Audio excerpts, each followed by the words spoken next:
Hey guys, welcome to today's video.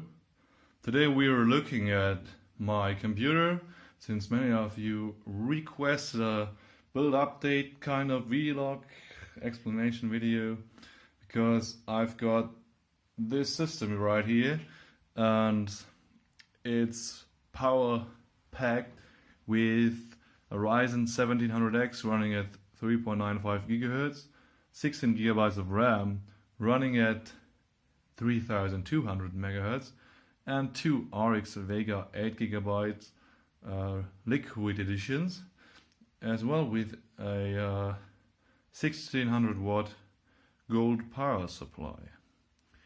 So the CPU is liquid cooled too, and I've got a shit ton of fans and other stuff installed in this case. So let's check it out. So here we are on the side view into the computer, and this is where the music plays. Now, first of all, you're gonna notice this massive cable clutter here, and this is because the 1600 watt Chinese power supply that I had to use because of the super high power demand of these two Vegas has no cable modularity support. So all cables that this 1600 watt power supply supports are permanently attached to it.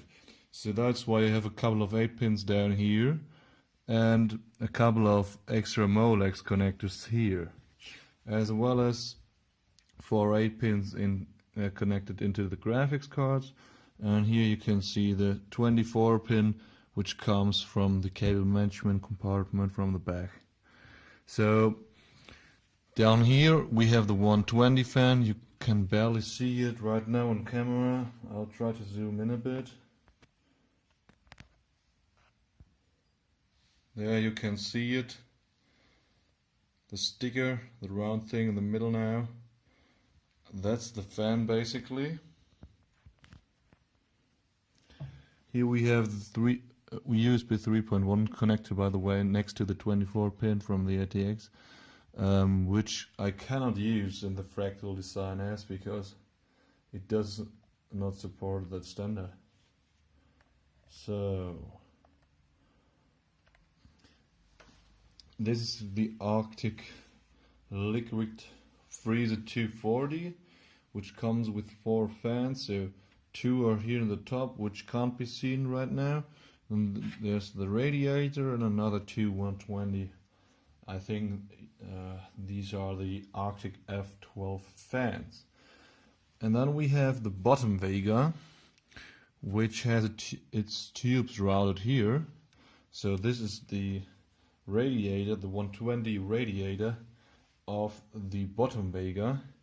And I've installed another 120 fan in front of it so it can run and push-pull.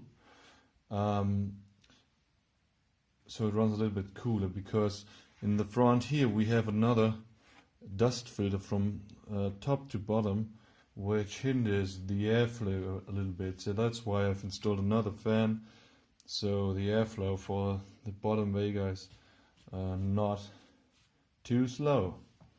And on the bottom I've just got 3 140 fans running slowly, and yeah, I use 3 because again the dust filter blocks off pretty much of the airflow, and also there's no direct airflow into the case, but there's a 90-degree angle because all air that enters the case besides the bottom intake needs to go through these fins here.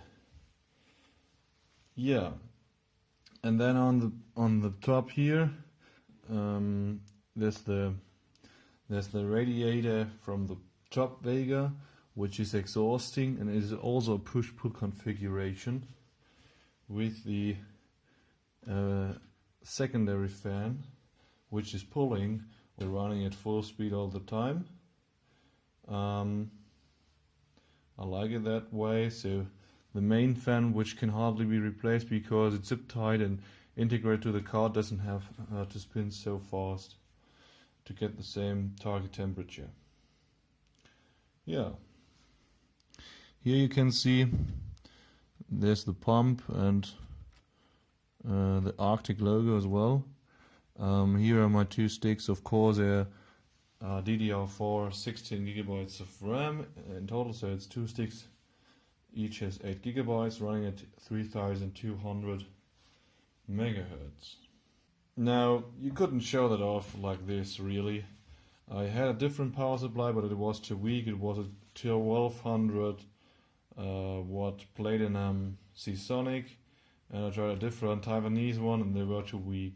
They had pretty cable management, but they couldn't stand 2 Vegas in Crossfire pulling like 1500 watt peak load, unlike this Chinese one, which I wouldn't recommend to the normal guy, except you got 2 Vegas in Crossfire. So, and the reason why I decided to go with this power supply, not just by a regular like 1600 watt EVGA, which has cable management, is this one was pretty cheap, but it got really stable power supply, voltage regulation, etc. And I don't really bother too much about the cable clutter, because I have the Fractal Design Define S without a side window. So I have the one with a closed side window and another module vent here, and I pulled this module vent out as well. There you can read it. Yeah, and I installed another intake to support the Vega exhaust over there, because when I run Crossfire, this thing here pushes 60-degree hot air into the system, and thus increasing the temperature of this one by like 5 degrees in total, and the fans spin up on this one.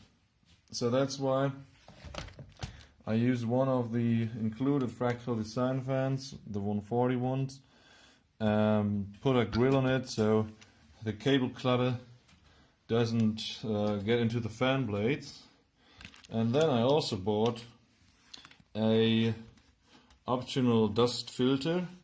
It's like plastic, and you just put it in between your screws and the grill and the fan itself. So it's pretty effective. I've already used this for a couple of months, and every now and then you just have to get the vacuum and get the dust off. But otherwise, yeah, this works pretty great. I have enough fan slots on the motherboard to support this fan, especially in combination with the fan hub on the back. Let's get this on here, and there we go. No cable clutter at all. So there you have it. My system with the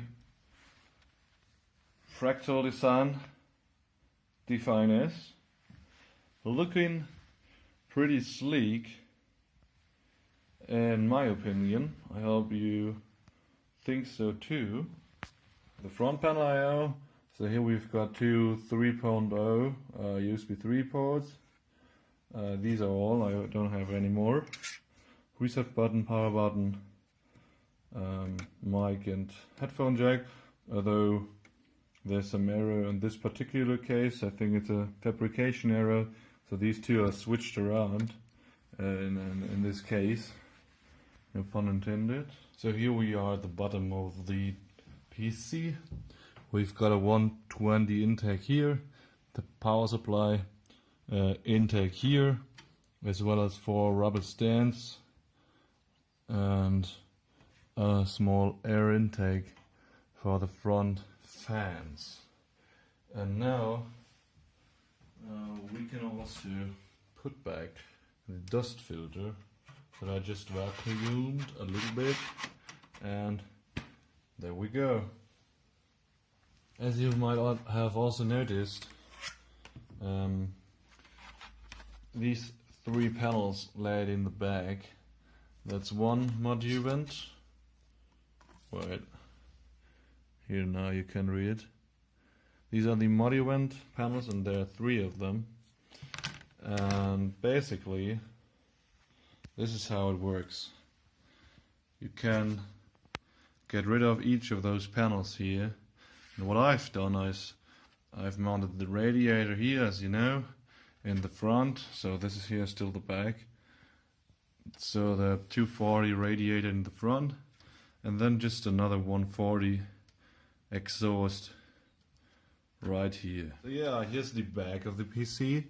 Here's the top RX Vega 64 Liquid Edition radiator mount. I mounted an additional thermal take fan that always runs full speed via the Molex connection. Here we have the mainboard motherboard I/O, which is a BIOS update button. You can use that when you've got your USB stick plugged in here, and then you press that button without CPU installment needed, and the thing that just updates is BIOS from on its own. So pretty handy if you want to upgrade to a Ryzen 2 or 3000 CPU, whatever. And we got a shit ton of USB connectors. That's 4, 8, 12, and here 13, 14. That's a Type C. That's a 3.1 Type A. LAN, some audio in and output. Pretty good sound card on board. And here we have the top Vega. Wait, I'll adjust the camera.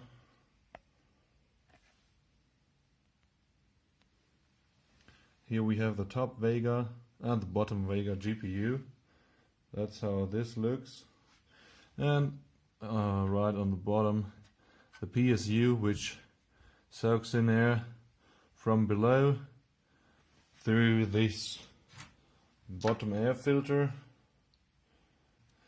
And yeah, and then the hot air gets just blown out at the back. So here we have the back of the PC. Here's the CPU socket from behind.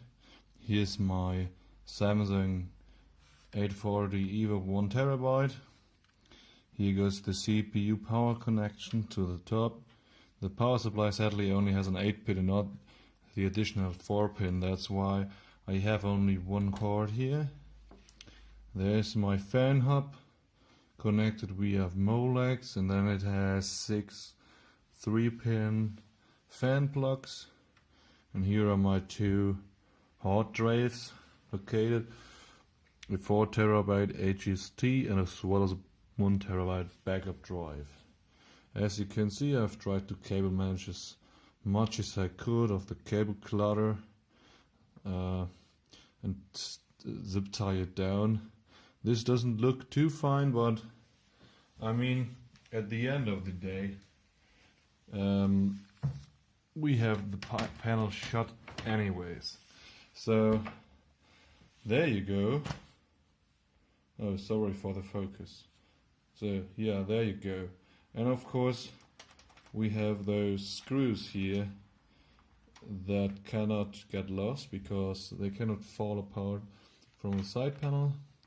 So let's just screw them back in, and we're set to go. I'm pretty satisfied with the build overall. I hope you enjoyed this video, and now you're all up to date again.